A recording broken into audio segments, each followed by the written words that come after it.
That Friday evening, I was at a bar with friends celebrating two occasions at once. It was Misha's birthday, and I was finally starting my long-awaited vacation. We really let loose. Hard liquor, sometimes without any chaser, flowed like a river. By the time the bar was closing, many of the guys in our group were already peacefully snoring in various corners.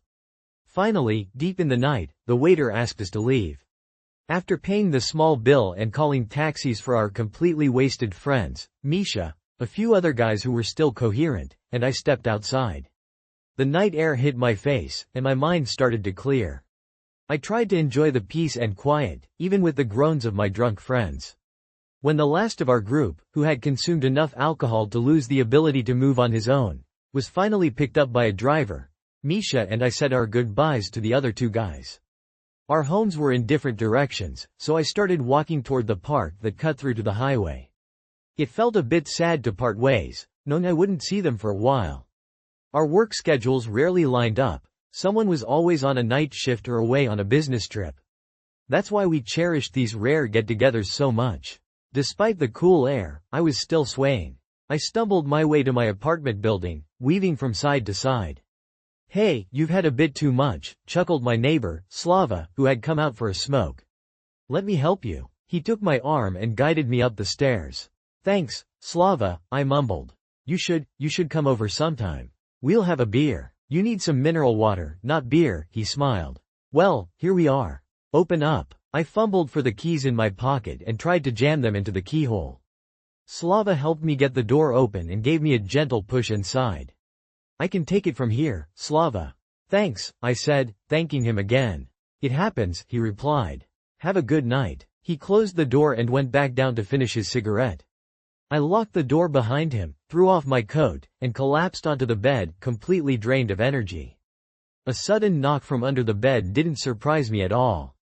Of all the things, I muttered to myself, this is the last time I'm ever getting that drunk. Blaming the sound on my intoxicated imagination, I rolled over to face the wall and closed my eyes. The next morning, my head was splitting. I was just as unsteady as the night before, and just getting to the kitchen for the first aid kit felt like a major challenge. After swallowing a few pills with some mineral water, I sat down at the table and rested my head on it. I started piecing together the events of the previous evening. I couldn't believe we had gotten as drunk as we did, only to feel like death the next day. Then again, a celebration like that had its reasons. The last time I'd been to a party like that was back in college, when you didn't have to say goodbye to friends for months, or even years, at a time. After a few minutes of reflection, I decided to go for a short walk. The dizziness had thankfully passed. I got dressed without any trouble and went outside, nodding to Slava, who was tinkering with his car. I quickly looked down, feeling embarrassed after what he'd seen last night. I walked over to the park and called the guys who had been at the bar with me. Some were still asleep and didn't answer. Zhenya, clearly still hungover, told me where to go. Only Misha was up for a normal conversation. We had a good laugh, remembering Yura who climbed onto the bar and Gosha who tried to dance with the cleaning lady. Eventually, Misha said goodbye to get on with his day. I had had enough of my walk, too, so I turned back towards home. Looking at my room with a sober eye, a wave of sadness washed over me when I saw a photo of Sveta and me standing in front of the Eiffel Tower. Our paths had diverged shortly after that trip to France, but I still had warm feelings for her. And then, I suddenly remembered the knock. I dropped to my knees and peered under the bed. There was nothing but a small dust bunny near the leg. "You drunken idiot," I chuckled to myself and got back up. My vacation had just started, and I was already bored. I decided to spend the rest of the day doing chores. Until evening, I did nothing but clean. I washed the floors, the windows, the toilet, the sink, and all the furniture. By nightfall, everything was sparkling. Pleased with myself, I opened a can of beer and sat down in front of the TV. Some local comedy was on. I smiled and sipped the cold drink, still not quite believing I had the whole week to myself.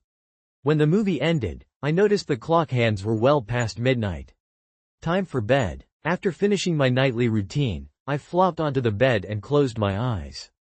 I woke up to moonlight shining directly in my eyes. Damn it, I cursed. Forgot to close the curtains. I checked the time on my phone. 2:55 a.m. Whatever, I sighed, got up to draw the curtains, and lay back down. My eyes felt heavy, and I was just about to drift off to sleep when I heard a rustling sound from under the bed. No, it was more of a scratching, as if someone had dragged a fingernail across the floor. Trying not to make a sound, I reached for my phone on the edge of the nightstand. Just as quietly, I unlocked it, turned on the flashlight, and quickly shone it under the bed. "What the hell," was all I managed to whisper before I scrambled for the door. I slammed it shut, ran into the bathroom, turned on the light, and locked myself inside. I sank onto the toilet seat and covered my face with my hands. "This can't be real, this can't be real," I muttered to myself, but it was real. It existed, and no matter how much I tried to convince myself it was a lie, I couldn't calm down. The woman with the long black hair. She was dressed all in black, in what looked like a robe that covered her whole body. The flashlight beam had illuminated her face. I saw two yellow, cat-like eyes. And then she smiled. Perfectly white, even teeth appeared right in front of my face.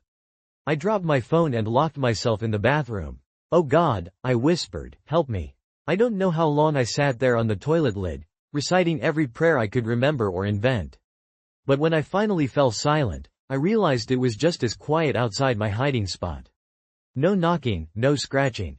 Nothing. That woman couldn't have been a figment of my imagination.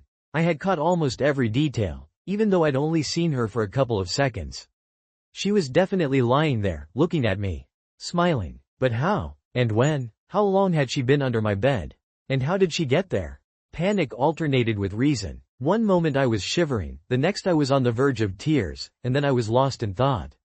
Eventually, I realized that despite what I had seen under the bed, I still needed to sleep. I leaned my head against the door and closed my eyes, flinching at the slightest noise but eventually drifting off. When I felt I had gotten enough sleep, I started thinking about what to do next. Leave the bathroom? What if she was standing right outside the door, waiting for me to come out? But I couldn't sit in there forever. I grabbed the mop from the corner, turned it so the handle was pointing forward, and thought, on the count of 3, I opened the door. Whatever happens, happens. 1, 2, 3. I turned the lock and threw the door open, thrusting the mop handle out in front of me, but it met only air. No one was there. Sunlight streamed into the hallway, and I could see part of my apartment, including my bedroom door.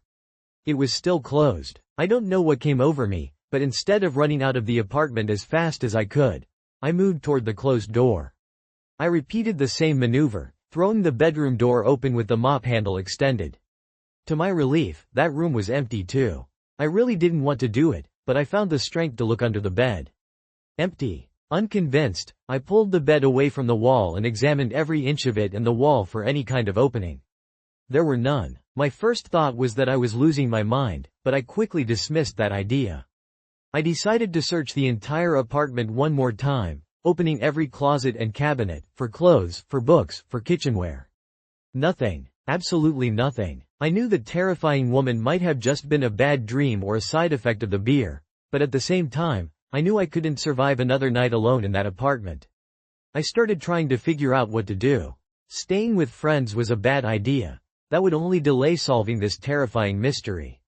So, I decided to invite someone over. But, as luck would have it, all my friends were busy or out of town that day. Even Misha apologized and asked if we could reschedule. In desperation, I called an escort service and booked a prostitute for the night. I hated spending that much money, but I saw no other way out. After buying some chocolates from the store, I waited for darkness to fall. At 11 p.m., the doorbell rang. A tall, slender woman who looked to be about 25 was standing on my doorstep. She playfully set her purse on the entryway table and touched my neck. "Where can I wash up?" she asked softly. "Come on, I'll show you," I replied anxiously. I wasn't nervous about having hired a prostitute. What terrified me was the thought of what the night might bring. I obviously wasn't in the mood for pleasure. I was just hoping for a shared sleep. "I'm Zana," the woman said as she came out of the bathroom. "Nice to meet you," I smiled. "Are you hungry?" "I wouldn't say no," Zana said, giving me a quick kiss on the lips. I went to the kitchen to get the chocolates and 2 glasses of wine. By the time I returned, she had already unbuttoned her blouse in my bedroom. I set the food on my desk and turned to her. "Listen," I started. "Yes, my handsome," she smiled. "Tonight, I'm not ready for this," I said firmly. "What do you mean?" The smile vanished from her face. Then why did I come here? You'll get your money, don't worry, I replied. I just want someone to talk to be with. Whatever you say, Zana said thoughtfully, buttoning up her blouse. She lay down on the bed. I turned off the light and got in next to her. Was it really worth spending so much money just to talk? She asked. Sometimes I don't have anyone to talk to, I lied. And I just crave some company. I get it, Zana replied. I've had times like that in my life, too. She told me about her difficult life, and I listened, straining to hear any sounds from under the bed. But all was quiet. When Zana finished her story, she asked, "What's got you so tense again?" Her next offer was cut short by a quiet tapping from under the bed. My heart sank into my stomach, and I pressed myself against the wall. "What was that?" the girl asked, surprised. "Nothing. Neighbors doing renovations," I answered quietly. "Let's just get some sleep." Zana nodded and pressed her body against mine, but my mind was elsewhere. I knew we weren't alone. That horrible creature was here, right now, lying under my bed and making noises. But I couldn't just run to the bathroom like last night. I had to stay put and wait for morning. Zana soon started to snore softly, but I couldn't close my eyes, listening intently to the silence. Periodically, a tapping, a rustling, or a scratching would come from under the bed, making my heart pound at a monstrous rate. I waited for the dawn, convinced that only sunlight could banish the creature back to wherever it came from. 5 hours of motionless waiting passed. Finally, the first ray of sunlight pierced the room, then a second, then a third. The tapping stopped. I quietly climbed over Zana and looked under the bed. Nothing. The girl opened her eyes and smiled. "I should probably go," she whispered in my ear. "Yeah, of course." I said my goodbyes and paid her from my wallet. "Thanks for the night," Zana said, giving me a final peck on the cheek. I locked the door behind her and went back to my room. By day, I was safe. But the night was controlled by her. And I didn't know how much longer she would lie under my bed. What if, sooner or later, she decided to come out? What then? Would I go insane? Or worse? As I mulled it over, a plan began to form in my head. It wasn't perfect, but it was rational.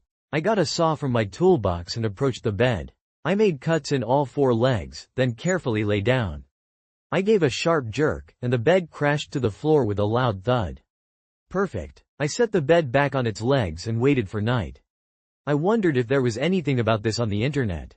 I scrolled through websites related to my problem but only found campfire stories. Unfortunately, my story was happening in real life. Soon, the moon appeared outside my window. Mustering my courage, I turned off all the lights in the apartment and carefully lay down on the bed so it wouldn't collapse prematurely. "Just wait," I whispered. "It all ends tonight." As usual, around the middle of the night, I heard the familiar scratching. "Scratch away, scratch all you want," I thought. Then I jerked sharply. The bed slid off its legs and slammed onto the floor. The first thing I felt was the mattress bulging upward from below. So I was right. It wasn't an illusion. The creature was real. Then came a shriek from under the bed. A sound like a trumpeting elephant mixed with the scream of a small child. The shriek lasted only a few seconds, then fell silent. The mattress flattened out, and I was left lying on a level surface. At first, I didn't know what to do.